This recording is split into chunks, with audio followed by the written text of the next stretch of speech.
Our freedom is at stake. People want freedom. They want to be able to hunt. Liberty is the word. Everything is going, our traditions, and this is what we're fighting for. They marched in protest, a silent procession of a people grasping for one last chance to resist, shamefully admitting they only have themselves to blame for government policies that threaten their way of life, their security, and the future of democracy in Britain. We've been very apathetic for years, and now we're paying the price for it. It's a disgrace, really. And we've seen these fundamental liberties eroded in the last 20-odd years in England, all sorts of legislation that should never have appeared. Sportsmen and shooters fooled by politicians into thinking that England's age-old tradition of fox hunting would never be targeted or banned, now realizing, perhaps too little too late, that their traditions are no more secure than their freedoms. This isn't about banning fox hunting. This is about the liberty of the individual to choose for him or herself what they do. A future that's in doubt, and the largest peaceful protest in British history to try to change that has got many asking, where were these voices 6 years ago when there was an outright ban on handguns and pistol shooters were forced to surrender their firearms, confiscated by the government to be destroyed? We hear people saying the proposed ban on fox hunting is the thin end of the wedge. I am a pistol shooter. As far as I'm concerned, we've already swallowed the wedge. And where does it go next? Liberties that have already been sacrificed for the politicians' false promise of a safer society. Gun bans that, as predicted, have simply backfired. We've seen about a 40% increase in firearms crime since the ban was introduced. That is not a success in my book. We need to be armed, you know, we're not safe any longer. Everything is changing. It's very simple. The authorities have no way of controlling criminals, so they control the law-abiding, because we're an easy target. And now, some members of Parliament are questioning the government's anti-gun agenda, an agenda that has, without a doubt, failed. The use of weapons in crime has risen dramatically. And it's very difficult to get government departments to openly accept the fact. Politicians refusing to face the facts, while the police are forced to every day. It's totally out of control. This police officer, who feared he'd lose his job for speaking out, asked to remain anonymous. He said for the first time ever, bobbies are carrying firearms, but they're still outgunned by criminals who can buy whatever they want on the black market. Every officer now in this country gets issued with body armour. When I joined the police service back in the 80s, we didn't have any of this. We had a wooden truncheon and a set of chain link handcuffs. The firearms laws have been tightened up since. Why do we still need this equipment? Simply because the criminals have the weapons and they're prepared to use them. Gun policy's gone tragically wrong, and police morale at an all-time low. I feel let down by the politicians, by the senior management in the police. I feel at present I cannot give the public the service they demand and expect. And as this officer made very clear, it's a law built on a lie. The politicians, basically, they have misled the public. They said, if we ban handguns, the country's going to be a safer place. They ban the handguns, the country is not a safer place. Why are British people not to be trusted? And I think that says a lot about the government. Citizens left defenseless, now victims of the very laws passed to protect them, and asking how many more Tony Martins will there be. Martin, a Norfolk farmer, was forced to protect himself when no one else would. Not the police, and not the British justice system. What happened at this farmhouse owned by Tony Martin 4 years ago has struck a real nerve, not only in this country, but internationally.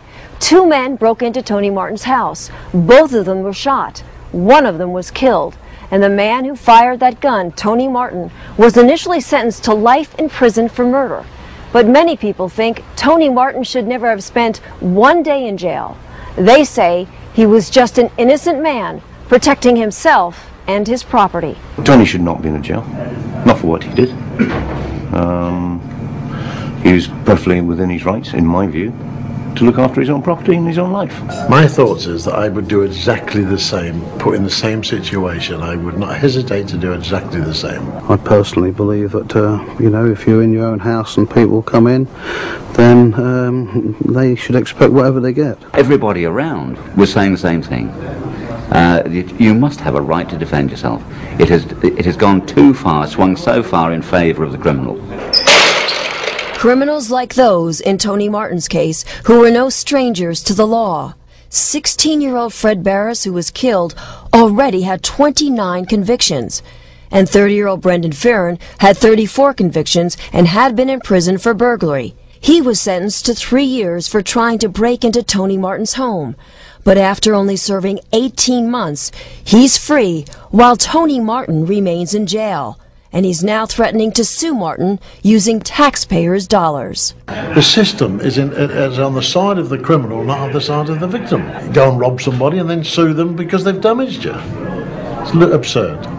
The injustice of a justice system.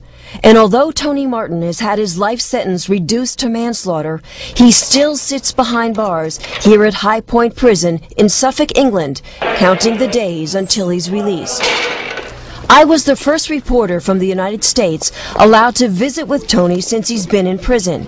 And although no cameras were allowed, I was able to talk with Tony by phone. And what you're about to hear is Tony Martin in his own words about that fateful night. Well, I've never really said it publicly before, but I've had a pretty raw deal.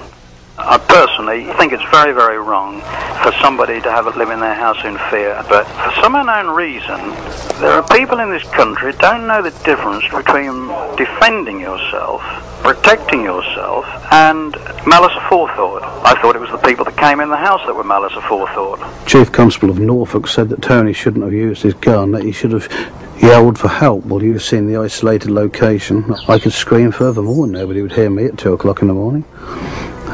It's just a nonsense, I do believe. It could have quite well been the dead man, because there's no question. The police in this area is totally inadequate. I mean, we get little or no support. Police protection, residents here say they can't count on.